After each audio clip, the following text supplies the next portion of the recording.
어떻게 그럴 수가 있겠습니까? 그래서 하여간 한번 자성을 깨달아 알면 곧장 부처의 지위에 이르러요. 확실해요. 그러니까 이제 이런 게 있어요. 한번 이 자리를 확인하고 나면 야 진짜 막 자신만만해진달까? 그러면서 이제 더 이상은 없네. 이제 끝났네. 공부가 끝났다. 더 이상은 있을 수가 없구나 하면서 막 때로는 자신만만해지기도 하고 또 때로는 막 오만해지기도 하고, 그러다 보니까 이제 깨달았다 하는 스님들 중에 이런 분들 있죠. 나만 진짜 깨달음이고 남들은 다 틀렸어, 이런 식으로 얘기하는 분들이 계세요. 근데 그것을 욕할 필요도 없지만 두둔할 필요도 없지만, 한편은 또 이해가 가는 부분은 그 말이 나만 맞아 이 소리가 아니라 그 사람한테 나밖에 없기 때문에 그래요. 자기밖에 없기 때문에. 온 천지 그냥 자기니까. 그런 측면에서 그런 얘기들을 하겠죠. 그리고 또 남들이 쓰는 방편이 훤히 방편인 줄 보이니까, 방편은 다 방편일 뿐이잖아요. 진짜가 아니잖아요. 그러니까 그분이 저 사람들 다 틀렸어 하는 말은 그 사람들의 방편을 지적하는 얘기겠죠. 방편이 틀렸다라고 얘기하는 것이겠죠. 그리고 내가 맞다고 하는 건 나의 법의 자리를 얘기하는 거겠죠. 그런 측면으로 보여요. 제가 봤을 때는 그렇게 막 주장해가지고 막 나만 잘났다 오만을 떨려고 하는 그런 게 아니겠죠. 그러다 보니까 선사 스님들도 보면 어때요?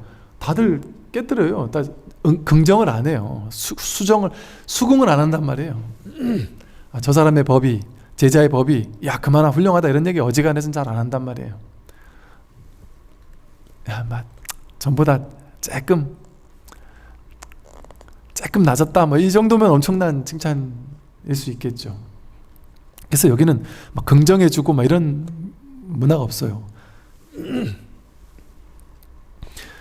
그래서 한 측면으로는 야 진짜 완전 뭐 야 이제 뭐 더 이상 공부할 거 없구나, 완전 끝난 것 같은 자유로움, 자제함 내지는 그 자신감 이런 게 한편으로는 있고요. 그러니까 완전히 뭐 증오라고 할 만한 부처가 되지 않더라도 문득문득 뭐 그런 마음이 들 수도 있단 말이죠. 근데 그러다가도, 그러니까 아마 백장 스님이 그랬다래요. 이래 있다가 가만히 있다가 당신이 그냥 침을 한번 뱉더래요. 에이 하면서 침을 뱉더래요. 옆에 있는 제자가 왜 그러십니까? 그랬더니 내가 순간 내가 이대로 부처구나 하는 생각이 들어서, 내가 부처네 하는 생각이 들어서 더러워서 침 뱉었다. 그런 더러운 생각이 일어난단 말이에요. 내가 부처다라는 생각이 일어나도 더러운 생각이죠. 근데 그런 생각이 들 때도 있단 말이죠. 그러나 또 이제 현실에서 보면, 현실에서 또 업에 휘둘리고 막 모양에 끄달려가고 생각에 끄달려가는 것들이 또 있단 말이에요. 업이 완전히 막 다 업을 조복받지 못하는 측면들이 있단 말이에요. 또 그런 모습을 보면 또 진짜 아직 멀었구나 하거나, 혹은 야 내가 이거밖에 안 되나 하거나 이럴 수도 있단 말이에요. 이 두 측면이 같이 있단 말이에요. 그러니까 돈수적인 측면과 점수적인 측면이 같이 있단 말이에요. 분명 돈수적인 측면이 있어요. 야, 더 이상 있을 게 있나? 더 이상 있을 게 없다. 더 이상 있을 게 없다. 이런 어떤 그 감각이 있단 말이에요. 그 감각이 어찌 보면 돈수적 측면이에요. 그러나 또 현실에서는 뭔가 미진함을 또 느낀단 말이에요. 거기에 의지해서 공부하는 거죠. 그러니까 이제 해오가 나중에 증오가 된다든지, 뭐 견도, 수도, 무학도가 된다든지, 뭐 수다원, 사다함, 아나함, 아라한이 된다든지 이런 식의 방편을 또 쓰기도 한 거겠죠. 선지식들이요, 지혜로 비추어 보아 안팎으로 밝고 분명하면 내외 명철하다래요. 지혜로 비춰보아서, 이 지혜는 늘 이렇게 그냥 비춰보는 거거든요. 이렇게 그냥 비춰보는 거거든요. 분별하지 않고 그냥 비춰보는, 이 지혜로 비춰보는 이것은 그냥 우리에게 모두에게 다 기본 장착되어 있는, 기본적으로 다 갖춰져 있는 것이죠. 지혜죠.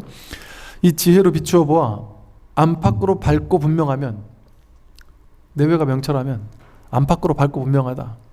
내외가 둘이 아니게 된단 말이에요. 그냥 밝고 분명하다. 그냥 이 비춰보는 게 그냥 밝고 분명한 거예요. 분별하지 않는 게 밝고 분별한 거예요. 밝고 분명한 거예요. 내 명철. 분별하지 않으면 좋다랄 것도 없고 싫다랄 것도 없고 이것다 저거다 나눌 게 없잖아요. 그게 내가 명철해지는 거예요. 안팎이 따로 없어요. 그땐 주관객관이 없어요. 내가 저것을 본다라는 게 없어요. 그냥 비추어 볼 뿐이지. 지혜로 비출 뿐이지. 그러니까 지혜로 비추게 되면 그냥 내 명철이에요. 그러니까 내 명철이라는 어떤 경계가 따로 있어서, 어떤 내 명철이라는 어떤 감각이, 느낌이 따로 있어서, 아, 내가 지혜로 비추어 보게 되면 뭔가가 세상이 쨍 하고 보이고, 이런 경계가 따로 있다는 얘기가 아니에요. 그런 경계가 따로 있으면 그건 법이 아니잖아요. 불이법이 아니잖아요. 그러니까 본래가 내 명철이에요. 본래가. 근데 우리는 이 내 명철인 측면을 보지 못하고 항상 분별을 따라가서 어두워지고, 분별을 따라가니까 이게 괴롭고 저게 괴롭고 내가 부족한 것 같고 내가 못난 것 같고 이런 생각들을 쫓아다니니까 명철하지 못하죠. 좋은 건 더 집착해야 되잖아요. 싫은 거는 막 밀쳐내야 되잖아요. 화내야 되잖아요. 내가 못났나 내가 잘났나 늘 따져야 되잖아요. 이 속삭임에 왔다 갔다 하잖아요. 어떻게 어떻게 밝을 수 있고 어떻게 철두철미할 수 있어요. 그게 늘 휘둘리는데, 좋은 건 더 취하고 싶고 싫은 건 버리고 싶은, 이렇게 살아야 되고 저렇게 살아야 되고 난 아직 부족하고 이런 게 있잖아요. 그건 아직 내 명철한 게 아니죠. 안팎이 뚜렷하게 밝은 게 아니죠. 이렇게 지혜로 비추어 보아 안팎으로 밝고 분명하면, 내 명철하면 자기의 본래 마음을 아는 것입니다. 본심을 아는 거다. 그게 바로 안팎이 사라지는 그냥 이런 비춤, 늘 비추는 이 본래의 성품, 누구나 갖춰져 있는 이 본래의 나라는 어떤, 본래의 어떤 자기, 본래의 그 나라는 있음, 있다는 감각, 내가 이렇게 있다라는 이 감각이랄까. 말로 표현할 수 없는 말들을 하는 것이죠. 그게 바로 본래 마음을 아는 것이죠. 만약 본래 마음을 안다면 곧 본래 해탈입니다. 다 본래라는 말을 써요. 이렇게 본래 있던 마음, 그 마음을 그냥 자신이 알기만 하면, 확인만 하면, 뭐 심식자성 뭐 이러나 그래요. 자기 자성을 자기가 알기만 하면 본래 해탈입니다. 본래 해탈입니다 이러잖아요. 본래 해탈이에요. 해탈하는 게 아니고 지금 100% 해탈해 있어요. 해탈에 있는 사람이 부처가 나 해탈 못했어 이렇게 한 생각을 일으키는 거예요. 그러면 실제 해탈 못한 게 아니라 난 해탈 못했는데 해탈해야 되는데 하는 그 한 생각이 나를 해탈 못했다라는 묶임을 만들어내는 거예요. 그 한 생각이 사라지면 본래 해탈인데,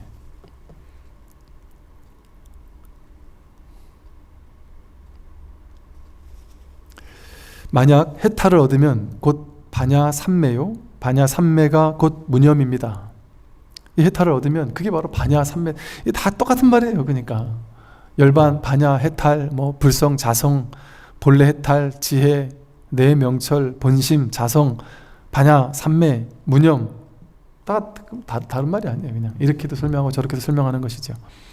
그래서 이 해탈을 얻으면 곧 반야, 삼매다. 반야는 뭐 지혜고, 삼매, 이 반야, 삼매, 반야, 삼매라는 거는 들어가고 나가는 삼매가 아니에요. 자선에서 삼매를 조작해서 만들어내는 삼매? 그거는 반야, 삼매가 아니에요. 유의적인 조작해서 만드는 삼매지. 그러니까 부처님께서 삼매를 증득해 보니까 삼매 들었을 때만 편안하지 삼매에서 나오니까 또 똑같더라. 이건 진짜 삼매가 아니다. 그걸 알고 진짜 깨달음을 얻은 그게 반야, 삼매거든요. 이 반야, 삼매는 들어오고 나가는 게 지금 여러분들이 그대로 삼매란 말이에요. 번뇌가 일어나는 그대로 삼매지, 번뇌를 제거하고 나서 번뇌 생각 없는 그 상태에 집중해서 몰입해 들어가면 생겨나는 어떤 경계를 가지고 삼매라고 한다? 그거는 방편의 삼매고 작은 삼매죠. 왔다 가는 삼매잖아요. 유의 조작해서 만들어내는 삼매잖아요. 생멸법이잖아요. 그런 삼매는. 그런 삼매를 가지고 대단하다고 할 게 없단 말이죠. 물론 그런 삼매도 도움이 되죠. 우리 마음 공부하는 데는 큰 도움이 된다. 그리고 그 정도 삼매만 있어도, 옛날 스님들 얘기 들어보면 그 정도 삼매만 있어도 이 공부에 대한 신심이 불태전한다고 그래요. 이 삼매만 경험해도 이렇게 좋은데 깨달으면 얼마나 좋을 거야 도대체.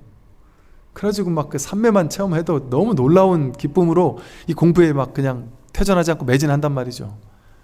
그러나 그 삼매에 갇혀있는 사람들, 그래서 삼매를 통해서만 깨닫는다 생각하면서 그 조작해서 만들어낸 삼매에만 갇혀있게 되면 그게 또 장애가 되기도 한다. 그래서 그러고 나면 부처님 했던 것처럼 그 조작해서 만든 삼매가 아무리 아름다워도 이건 아니구나라고 딱 털어버리고 다시 제로 베이스에서 다시 공부를 해야 이제는 진짜 삼매를 얻는단 말이에요. 조작하지 않아도 되는 본래 있는 삼매, 본연 삼매, 본래 이미 갖춰져 있는 삼매, 본래 누구에게나 이미 있는 삼매, 생각할 때는 삼매가 깨지는 그런 삼매가 아니고 들어오고 나가는 삼매가 아니고 늘 있는 삼매, 그게 바로 반야삼매다. 이 반야삼매가 곧 무념입니다. 무념, 생각 없음이잖아요. 생각 없음. 근데 완전 생각 없는 게 아니에요. 무념이라는 게, 불교에서 말하는 무념은 생각이 하나도 없는 게 아니에요. 그럼 바보죠. 생각 있으되 생각이 없는 게 무념이에요. 생각을 굴려 쓰지만 그 생각이 다 허망한 줄, 실체가 아닌 줄, 인연 따라 왔다 가는 것인 줄을 분명하게 알면 생각을 자유자재로 갖다 쓴단 말이에요. 그러나 그 생각이 휘둘리지 않는 것일 뿐이지. 무엇을 일러 무념이라고 할까요? 일체법을 보더라도 마음이 물들거나 집착하지 않는 것을 무념이라고 합니다. 일체법, 일체 모든 것들을 보더라도 마음이 물들거나 집착하지 않는 것을 무념이라고 합니다. 모든 것을 다 보고 듣고 행하고 다 하는데 마음이 거기 물들지 않고 집착하지 않으면 그게 무념이라니까요. 생각이 일어나지 않는 게 무념이 아니고, 생각은 일어나는데 거기 물들거나 집착하지 않으면 그게 무념이에요. 진짜 생각이 없는 게 무념이 아니고. 그러니까 명상하는 곳에서 무념처가 바로 깨달음이다 이러니까 육조 스님의 사상은 무주, 무념, 무상 이러니까 그걸 만들려고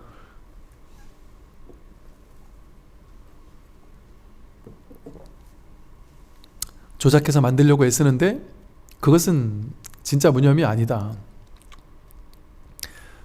생각이 다 일어나지만 그 생각에 물들거나 집착하지 않는 거. 돈 벌어야 되겠다. 돈 벌어야죠. 이 얘라는 그 어떤 스님은 이거를 아바타라고 표현을 하시대요. 상당히 일리 있는 말씀이세요. 근데 그 유퀴즈? 유재석이 나오는 그 프로? 유퀴즈?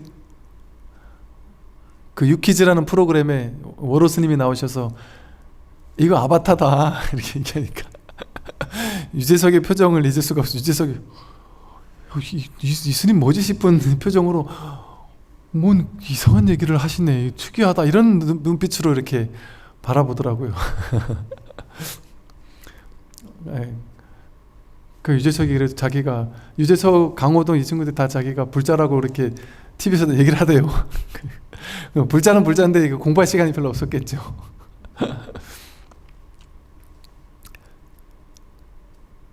이걸 조금만 더, 약간만, 이거 많이 풀어주면 안 되지만 약간만 더 풀어줬으면 조금 더 좋았을 텐데 하는 생각이 들긴 하더라고요. 맞는 말이에요. 저는 그 아바타 영화 볼 때, 요즘 영화 만드는 사람들이 그냥 괜히 만드는 게 하나도 없구나. 요즘 그 서양이나 유럽, 미국 이런 데서 나오는 영화들도 보면요, 이 마음 공부의 이치 같은 것들을 은연중에 이렇게 담아내는, 의도하고 했는지 안 하고 했는지는 몰라도 그런 어떤 작가들, 이런 사람들이요, 어떤 그런 안목들이 좀 있는 분들이 많아요. 신기해요. 깜짝깜짝 놀라는. 이건 하나의 캐릭터거든요. 아바타라는 말은 뭐예요? 진짜 내가 아니라는 소리죠. 그건 진짜 내가 아니에요. 내가 움직여 쓰는 거지, 쓰고 있는 거지. 근데 이제 내가 쓰고 있는 아바타잖아요. 이게 지금은 내가 쓰고 있는 아바타잖아요. 그러니까 이거를 몸에 좋은 것도 먹게 해주고, 운동도 적절하게 해주고, 또 얘를 적절히 살게 해주려면 어떻게, 이 아바타를 잘 쓰려면 어떻게 해야 돼요? 돈 벌어야 돼요. 돈 벌어야 얘가 의식주를 해결하게 해줄 수 있잖아요. 그러니까 열심히 살아야죠, 현실을. 돈 벌어야죠. 돈 벌겠다는 마음을 내는 게 그게 무념이에요. 그런데 일반 중생들은 돈 벌어야지 하고 돈에 물들어 집착한단 말이에요. 근데 이 아바타인 줄 알고, 무한 줄 알고 쓰는 사람은 돈은 벌어야 돼요. 그래서 버는데 이게 그냥 내 일이 아닌 줄 아는 거예요. 최선을 다해서 벌긴 벌되 뭐 뭐랄까 아님 말고 하는 게 그냥 깔려 있어요. 그냥 그 사람의 존재 자체에 다 깔려 있단 말이에요. 열심히 살지 아님 말고 자식 지가 원하는 학교 보내려고 노력해야지 못 가면 말고 내 집 하나 있으면 좋지 뭐 없으면 말고 최선을 다해서 한단 말이에요. 생각 일으키고 마음 일으키고 열심히 하고 다 한단 말이에요. 마음을 낸단 말이에요. 그러나 물들고 집착하지 않는 것이 바로 무념입니다 이러잖아요. 그런데 이 명상단체에서 무념이 뭔지를 모르니까 그냥 생각 없애려고 생각이 없는 그 빈틈을 길게 늘려나가야 된다. 오늘은 얼마나 늘렸느냐, 호흡을 관찰하며 숫자를 세라. 숫자를 많이 세면 성공적이다. 많이 생각만 성공적이 아니고 난 하나 둘 했는데 갑자기 생각이 들어왔다. 그럼 다시 하나로 내려가라 그래요. 그래서 이걸 막 10, 20, 30까지 하면 어이구 선정의 여기 힘이 세졌다. 저는 그렇게 안 봐요. 하나 하고 다시 하나 하고 다시 하나 하고 하나도 셋됐다 다시 하나 하고 계속 하나만 해도 된단 말이에요. 그건 무슨 소리예요? 내가 올라오는 생각이 올라왔다라는 걸 분명히 보면 되는 거지 생각은 문제가 없단 말이에요. 계속 하나로 내려가는 게 그게 성공이지 이거를 뭐 100까지 올라가는 게 성공이 아니란 말이에요.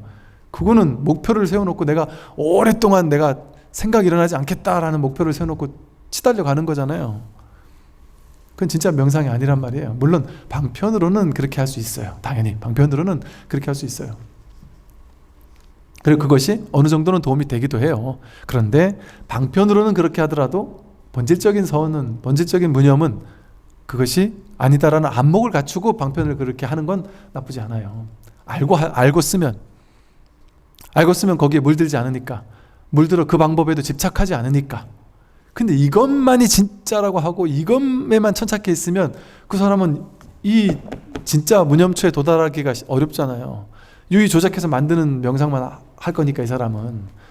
근데 너무 모르는 사람에서 방편으로 이런 방편을 써서 가르칠 수는 있겠죠. 그러나 본인은 놓여놔야 되겠죠. 마음을 일으켜 쓰면 일체처에 두루 하지만 역시 그 일체처에도 집착하지 않습니다.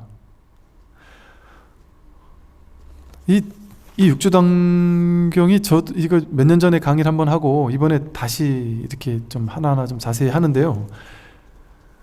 그때는 또 한 3-4달에 4달인가에 다 끝내야 됐었고 좀 부랴부랴 하기도 했었고 뭐 정신도 없어 그랬는지 몰라.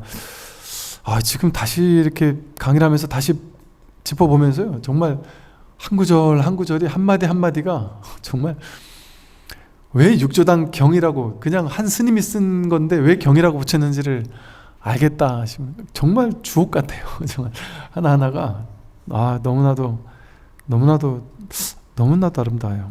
그러니까 옛날에는 이제 제가 이제 그 글을 쓸 때 이렇게 막 이제 뭐랄까 옛날 경전 스타일로 안 쓰고 좀 세련미 넘치게 요즘 현대 사람들이 이해하게 좀 써야 되지 않나? 내지는 그래야 사람들이 이해하지 않나? 뭐 이런 식의 생각을 했었던 것 같아요 옛날에. 왜냐하면 옛날에 서양인들이 쓴 글들을 보면 너무 세련된 거예요. 우리 경전만 보고 살다가 그런 거 보니까 이야, 이 똑같은 얘기를 어떻게 이렇게 세련되게 또 누구나 다 이해할 수 있게 이렇게 썼을까? 그 되게 막 놀라웠어요. 이제 기억나는 게 이제 그 오쇼의 책을 읽을 때 와, 이 말을 되게 아름답게 이렇게 써놓고 막 너무 감동적이었던 기억이 나요. 근데 엊그제 이제 우연히 저한테 그 책이 있는지도 몰랐는데 뭐 이렇게 책장 정리를 하다 보니까 마조라고 있길래 마조가 있었나? 하고 보니까 오쇼가 쓴 마조가 있길래 요즘 마조로 강의도 하고 있어서 그냥 몇 장을 봤는데 옛날에 그렇게 아름답게 느껴지는 그 구절들이 뭐랄까 이게 좀 빤히 보인달까? 하여간 그렇게 이런 구절들이 더 아름답게 느껴져 이제는. 이렇게 어찌 보면 이렇게 이 단순하고 담백한 이런 경전, 이런 어록들이 정말 깊이가 있어요. 맛이 있어요. 맛이. 근데 못 읽겠더라고요. 이제는 이게 뭐 좋고 나쁘고를 떠나서 이제는 그거를 몇 장 못 읽겠더라고요. 마음을 일으켜 쓰면 일체처에 두루하지만 역시 그 일체처에도 집착하지 않습니다. 마음을 일으켜 쓰면 일체처에 두루해요. 일체처에 두루한 게 진짜 마음이에요. 일체처에. 진짜 마음은, 참마음이라고 말할 만한 이 진짜 마음은 법신 편만어 법계라고 하듯이, 이 법신이 진짜 나의 진짜 본래 마음이거든요. 이 진짜 자기 마음은, 이 법신은 편만해서, 여기 있는 게 아니고 이 몸속에 있는 게 아니고 편만 두루 퍼져 있다 이거예요. 우주 전체 일체처에 두루 퍼져 있다. 편만해서 법계 전체에 두루 퍼져 있다. 여러분은 몸 안에 갇혀 있지 않아요. 진짜 여러분의 진정한 자기는 충만어법계라니까요. 법계에 충만해 있어요. 두루 퍼져 있어요. 온 우주 전체가 바로 나예요.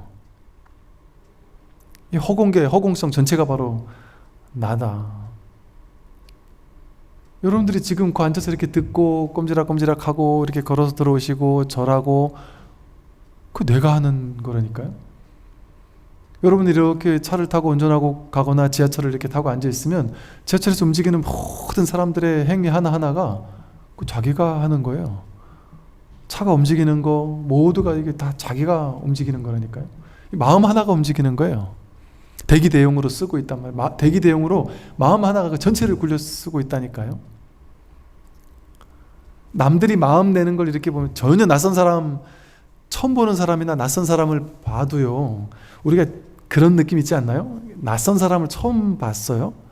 아니면 연예인이나 뭐 특별한 또 독특한 사람들, 이상한 사람들을 한번 만났어요. 근데 그 사람과 이런저런 얘기를 주고받다 보면 익숙하지 않나요? 그들이 생각하는 패턴이나 말하는 거나 이런 게 나와 다른 점도 물론 있죠. 그죠? 다른 점도 있는데 되게 익숙한 패턴들이 누구에게나 다 있잖아요. 되게 익숙한 패턴들이 누구나 다 있어요. 나도 했을 법한, 나도 저랬을 수 있을 법한 이랄까? 하다못해 제가 인도에 갔을 때요, 인도 사람은 우리랑 완전 다르지 않겠나 이런 생각을 가졌어요. 미국 갔을 때 미국 사람들은 우리랑 완전 생각도 다르고 개념도 다르고 완전 다르지 않겠나 이런 생각을 했어요. 그런데 다른 점도 있지만 뭔지 모르게 이렇게 같은 지점 뭐 이런 느낌들을 좀 받을 수 있었는데,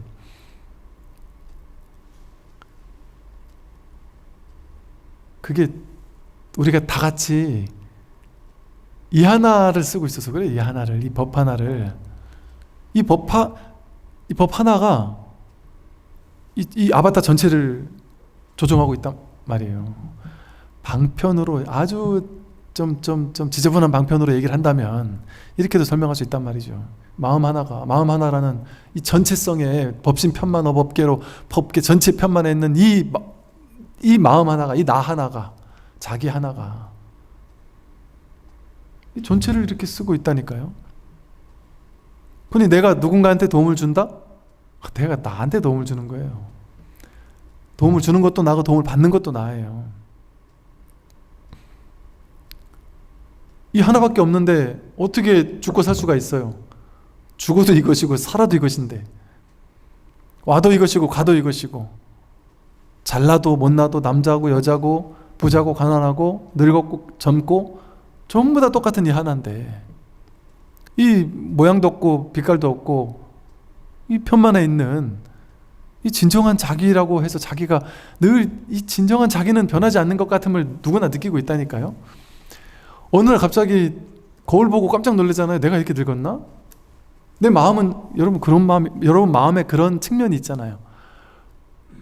난 아직 20대 같은데? 난 아직 10대 같은데? 이런 측면이 있다니까요. 내 남편을 내가 사랑하는데, 아니면 내가 옛날에 이 남자친구 사랑하는데 전혀 다른 남자애를 만났는데 얘한테도 설레. 그럼 속으로 죄의식 느끼잖아요. 원래 그런 거예요. 마음은 인연 따라 인연에 동하는 거예요. 그냥 인연에. 그게 죄가 아니라 인연 따라 그 인연이 만들어지면 그 인연 따라 그 마음이 만들어지는 거예요. 근데 이제 자기 생각을 가지고 이게 아니다, 선, 악, 옳다, 그르다, 이걸 딱 만들어 놓고 그걸로 내가 스스로 통제할 줄 아는 힘이 있는 거지.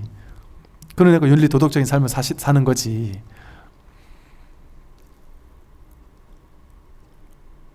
근데 이 법만을 본다면 위험하죠, 이 법은. 선악이 따로 없으니까. 예를 들어 한 남자가 한 여자만을 사랑해야 된다, 그거 진리예요? 그럼 법칙 있습니까? 그럼 일처다부제 국가는 삿된 국가겠네요? 미부자처제 국가도? 옛날 원신들도? 그건 그냥 다 만들어진 거죠. 전부 다 만들어진 거죠. 모든 제도, 모든 게 다 만들어진 거예요. 여기 하나에는 아무것도 없다니까요. 텅 비어 있단 말이에요. 그건 공이라 그러잖아요. 공. 뭐 하나 내세울 게 없어요. 그러나 이 사실을 깨닫고 나서도 세상이 미쳐 돌아가지 않는 이유는 마음을 내되 머무는 바 없이 마음을 내기 때문에, 즉 그게 텅 빈 하나임을 알지만 이 현상세계도 안단 말이에요. 그러니까 이법계 사법계라고 하는 게, 이법계는 이법계대로, 사법계는 사법계대로 그 사실에 원만하게 반응한단 말이에요. 그 현실세계의 법은 현실세계의 법칙대로 잘 지킨단 말이에요. 스님들도 이 법 하나를 깨달아서 본래 법도 없다 하고 법을 막 어기고 이런 일이 없단 말이에요. 아니, 나고 죽는 게 없으니까 난 지금 죽어도 돼 하고 죽지 않는단 말이에요. 너와 내가 둘이 아니야 이러고 막 죽이지 않는단 말이에요. 네 돈이 내 돈이고 내 돈이 네 돈이 하고 막 훔치지 않는단 말이에요. 텅 빈 사실을 알지만 현실은 현실대로, 현실의 지혜는 그거대로, 그러니까 이 법계와 사법계가 다 있단 말이에요. 그래서 이사가 무해한 이 법계를 살고 있는 거죠. 현실도 무해니까 현실에서도 잘 산단 말이에요.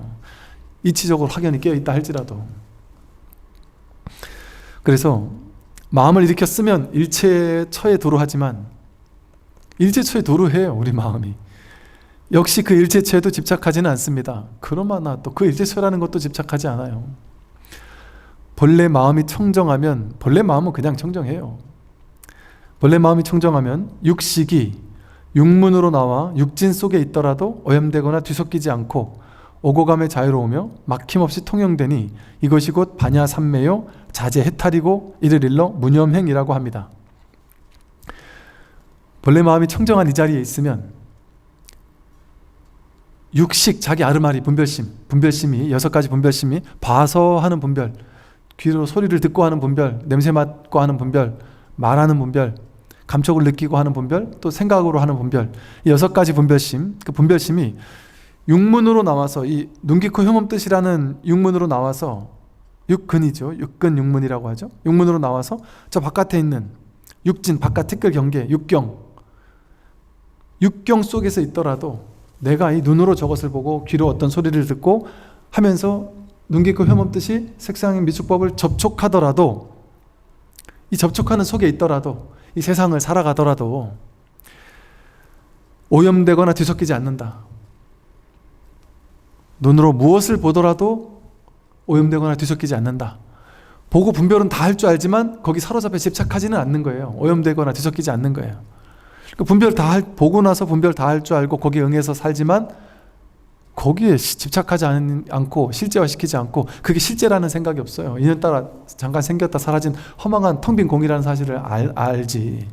그러니까 심각하게 집착하거나 밀쳐내거나 붙잡으려고 하거나 취사간택하려 하지 않는 것이죠. 그래서 이 육식이 육문으로 나와 육진 속에 있더라도, 18개가 막 아무리 화합을 하더라도 오염되거나 뒤섞이지 않는다. 보는 것에 오염되거나 뒤섞이지 않고, 듣는 소리에 휘둘리지 않고, 냄새나 맛에 휘둘리지 않고, 감촉에 휘둘리지 않고, 생각에 휘둘리지 않는다. 오고 감에 자유로우며 와도 온 바가 없고 가도 가는 바가 없어요. 늘 자기 발 위에 있는 거예요. 부산에서 서울을 왔다 가지만 오는 바도 없고 가는 바도 없어요. 그냥 이 자리에 있는 거지. 제가 오고 가는 동안 막 뛰겠어요? 가만 앉아있지? 차 속에 그냥 가만 앉아있지? 그냥 여기 있는 거예요. 눈앞에 있는 거예요. 눈앞에. 근데 생각이 무거운 거죠. 생각이. 그러니까 우리나라 사람들이 이러는 거예요. 야, 나는 출장을 멀리 가야 되니까 너무 힘들어. 나는 내일은 대전까지 갔다 와야 되고, 모레는 광주를 갔다 와야 되고, 글피는 부산 갔다 와야 되고, 맨날 이렇게 출장 다니는 게 너무 머니까 너무 힘들어. 이게 힘들다는 생각에 막 꽉 쌓여있던 사람이 해외로 1년을 나갔다 오셨어요. 나갔다 오고 나서 저한테 그 얘기를 하시더라고요. 미국에 갔다 오니까 우리나라에서 서울, 부산 뭐 왔다 갔다 하는 게 그렇게 힘든 줄 알았는데, 아니 미국에 가보니까 대전 같은 데는 그냥 옆 동네 정도? 이건 뭐 먼 게 아니더라는 거예요. 자긴 또 뭐 이렇게 뭐 이게 사업 관련된 아이템을 차에다 싣고 다녀야 되다 보니까 비행기로 못 다니니까 차를 가지고 다니는데, 뭐 워싱턴에서 샌프란시스코에 한번 가려면 몇 날 며칠을 이 도시 저 도시로 다니면서 하루 다니려면 뭐 한도 끝도 없더라는 거죠. 그러고 나서 한국에 오니까 해탈해 버렸다는 거예요. 내가 일 때문에 스트레스 받는 것 때문에 이 회사를 그만둬야 되나, 나머진 다 좋은데 이 회사를 그만둬야 되나 엄청 스트레스를 받았는데, 내가 차를 운전해서 서울, 대전, 대구, 부산을 맨날 왔다 갔다 하는 직업이 내가 계속 해야 되는 스트레스를 받았는데, 그 갔다 오고 나서 그 스트레스가 사라졌다는 거죠. 뭐 부산 왔다 갔다 하는 것도 잠깐이더래요. 그냥 뭐 아침에 잠깐 갔다 저녁 때 와도 될 정도의 아무것도 아니더래요. 근데 아무것도 아니라는 생각을 딱 믿었더니 실제 현실이 아무 문제가 그 전에 그렇게 나를 이 직장이 단점으로 보이던 모든 문제가 싹 사라져 버리더래요. 하물며 옛날에 내가 이렇게 운전을 오래 하다 보면 다리도 몸이 건강해지지 않을까? 막 그런 것 때문에 엄청 스트레스를 받았는데, 그러면서도 운동도 안 하고 있었다는 거죠. 근데 이분이 이제는 괜찮네 하고, 야 부산도 아무것도 아니야 라는 생각을 가지고 아무것도 아니게 그냥 운전을 하고 다니다가 다리가 좀 아프더래요. 근데 다리 아플 때는 내가 다리 아프니까 아프구나, 운동하면 되겠지. 그러니까 더 열심히 운동을 하게 되더래요. 더 열심히 운동을 하니까 또 안 아프더래요. 스트레칭도 하고 하니까. 그러니까 몸은 더 건강해지고 오히려 더 건강해지더라는 거예요. 아무 문제도 없는데 내가 문제 만들었었구나. 그러니까 생각이 부담스러운 거예요. 제가 옛날에 처음에 이제 운전 배운 지 얼마 안 됐을 때, 그때 갑자기 봉고차를 렌트해가지고 먼 길을 가야 되는 일이 있었는데 일주일 전부터 떨리더라고요. 무서워서. 봉고차 운전도 해본 적도 없는데, 렌트도 해본 적도 없는데, 이걸 사람을 태워가지고 저 먼 곳을 갔다 와야 된다는 게. 근데 막상 가보니까 내가 저 먼 곳을 가는 게 아니더라고요. 여기서 다음 바퀴가 굴러가는 그냥 그것뿐이더라고요. 별일 아니더란 말이죠. 이게 생각이 무거운 거예요. 생각이 부담스러운 거예요. 다 생각이 자기를 괴롭혀요. 그게 없으면 현실은 언제나 눈앞이에요. 그냥 아무 일이 없어요. 모든 일이 벌어지지만 아무 일이 없어요. 현실에서는. 내가 분별심을 가지고 사로잡혀서 여기 의미부여하고 저기 의미부여하고 하면서 현실을 이거 만들고 저거 만들고 했던 거예요. 우리 삶에는 아무 일이 없는데 내가 만든 일만 등장해요. 여러분 보세요. 여러분이 지금 이 삶을 살고 있다가 어떤 분이 저한테 와서 참 별일이 다 있어요. 남편이 바람이 났대요. 그런 분들 워낙 많은 그런 얘기를 하는 분들 많으니까 바람이 났는데, 뭐 하여간 뭐 너무너무 괴로워 죽겠다. 그런데 그렇게 얘기하는 분들 중에 어떤 분은 뭐라 그러시냐면, 저는 이 사람이 지금이라도 나한테 미안하다 한마디만 하면 100% 용서해 줄 수 있습니다. 그럴 수 있죠, 사람이. 저는 그럴 수 있다고 생각합니다. 지금 이 안정적이게 살아왔던 이 삶을 전면 깨뜨리느니 나는 뭐 그냥 난 용서해 줄 수 있습니다. 근데 계속 나한테 거짓말하고 자꾸 아니라면서 자꾸 두 번 세 번 하니까 그게 막 이러는 사람도 있고, 어떤 분은 실제 바람 피는 건 아닌데 피는 것 같다. 근데 자식한테 얘기를 해도 절대 아니다. 엄마가 예민한 거다. 엄마 원래 성격 옛날부터 그러지 않았냐. 그러니까 이게 진짜인지 아닌지 모르겠다. 막 그것 때문에 또 스트레스 받는 사람도 있고, 뭐 온갖 같은 괴로움 때문에도 온갖 일이 있어요. 근데 보세요. 내가 아무 일이 없었어요. 그냥 평범하게 삶을 살았어요. 근데 갑자기 내가 바람이 났어요. 내가 바람이 나서 이 사람이 갑자기 좋아지기 시작했어요. 그 사람을 만나는데 집집에서 못 만나니까 두세 시간 떨어진 곳에 가서 만난대요. 바람 피는 분들 얘기 들으니까. 왜냐면 집 주변에서 만나면 들킬까봐 멀리 2시간 떨어진 가서 데이트를 하는데 모자 눌러 쓰고 막 마스크 쓰고 고개 푹 숙이고 누구라도 아는 사람 들어올까봐 죽겠대요. 근데 안 만나서 죽겠고, 만나서 죽겠고, 하루 종일 그 사람 생각만 난대요. 그러면서 나이 50 넘은 거사님이 내가 태어나서 20대 때를 빼고 이렇게 다시 떨리는 게 처음이다 그러면서 회사에 와도 일이 손에 잡히질 않고 계속 그 사람 생각만 난대요. 그리고 그 사람과 연관된, 그 사람 생각이 나면서 또 동시에 연관된 아내가 불쌍하다는 생각, 자식들도 불쌍하다는 생각, 나도 미친놈이라는 생각, 죄의식, 온갖 생각으로 몇 달을 막 괴로워 죽을 것 같다는 거예요. 그럼 스님, 제가 어떻게 해야 되겠습니까?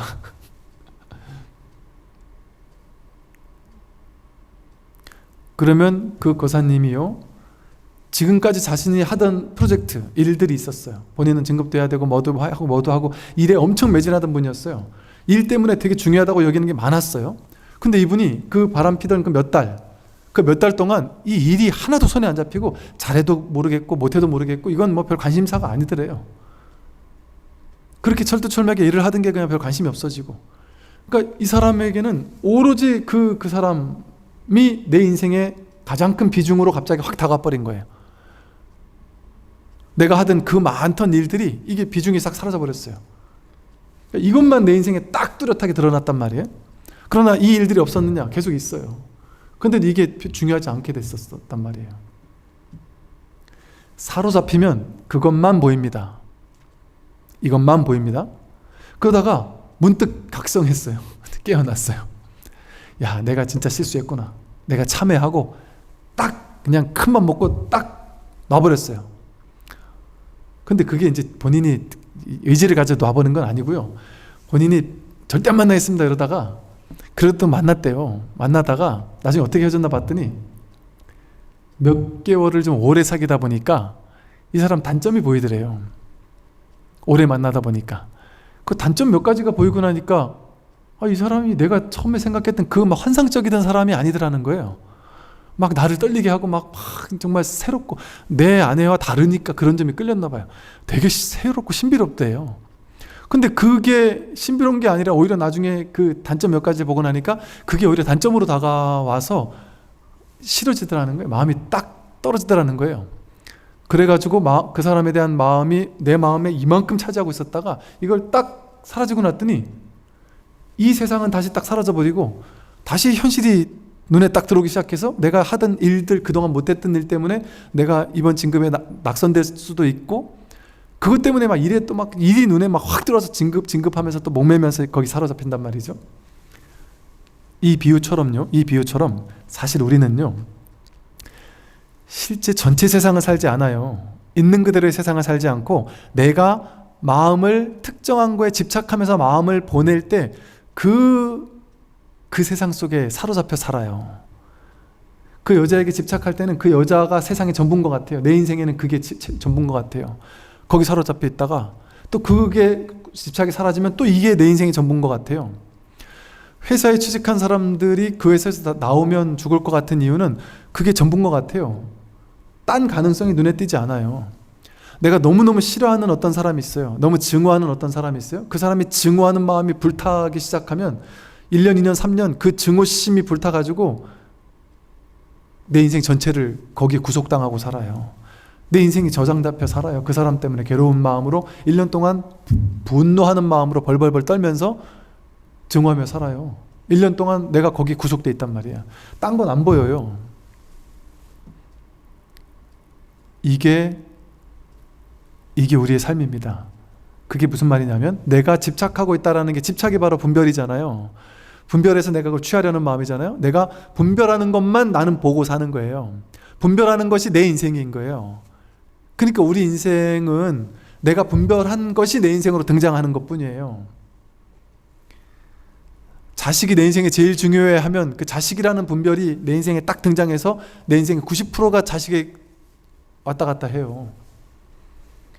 어떤 분들은 자식에게 올인한단 말이에요. 근데 어떤 부모님은 보니까요, 자식에게 어떻게 저렇게까지 관심 없을 수가 있지 싶을 정도로, 관심 없는 정도가 아니라 뒷바라지를 안 해주는 정도가 아니라 독립심을 키워줘야 된다고. 뭐 그것도 틀린 말 아니죠. 뒷바라지 해주기는커녕 독립심을 키워준다 한다고 스스로 집안 청소도 다 시키고 밥도 빨래도 시키고, 니나 나나 똑같은 사람 아니냐. 그리고 내가 밥하면 네가 설거지하고 그래서 그러고 사는 집들도 있어요. 그게 무조건 잘못된 것도 아니에요. 그 아이들이 되게 독립심이 있게 살기도 하더란 말이죠. 그러면 보세요. 부모니까 자식에게 무조건 해야죠. 그거 자기 생각이죠. 자기가 그렇게 스스로 구속한 거죠. 스스로 집착한 거죠. 이것처럼요, 한 가지에 집착해서 꽂히잖아요. 그게 전부라니까요. 내 우주는 그게 전부가 돼버려요. 그게 내가 보는 세계가 돼버려. 그러니까 내가 하나에 괴로워가지고 죽고 싶은 마음이 들잖아요. 그러니까 장병들이 여자친구 헤어진다면 죽고 싶다 그러고, 세상이 다 희뿌옇게 보인다 그러고, 죽는 거 외에는 방법이 없게 보인다 그래요. 세상이 아름다운 게 1도 없다 그래요. 그 옆에 다른 친구들이, 야, 내 이번 휴가 나가서 진짜 더 예쁜 여자친구 소개시켜주게 해도 아무 의미가 없대요. 그 사람 외에는 이 세상에 나를 살아있게 할 수 있는 의미는 아무것도 없다 그래요. 그러니까 자살하는 거 아니에요? 성적에 집착하는 사람은 성적이 100%면, 내 분별에 100%가 성적으로 집착에 가 있으면 그거 떨어지면 죽고 싶은 마음 생긴다니까요. 이렇게 내가 보낼 때 그 우주가 나한테 연기되는 거예요. 실제 그런 우주는 없어요, 세상에. 내가 마음을 보낼 때 그 우주가 나한테 딱 연기해서 실제인 것처럼 착각되는 거예요. 실제 하는 세상은 없습니다. 내가 마음으로 만든 거예요. 그 심외 무물 이런단 말이에요. 마음 바깥에 한 물건도 없다. 내가 분별로 만드는 거예요, 세상을. 집착하는 걸 통해서. 그러니까 내가 내 세상을 이렇게 만들고 저렇게 만들어 놓고 내가 거기 사로잡혀서 그 사로잡힌 것만 딱 놔버리면 그냥 이대로예요. 아무 일이 없어요, 세상에. 마음 바깥에 정말 한 물건도 없단 말이에요. 이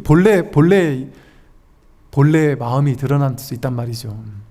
근데 우리는 항상 집착의 대상을 바꿔가면서 계속 집착하는 놀이를 하고 산단 말이죠.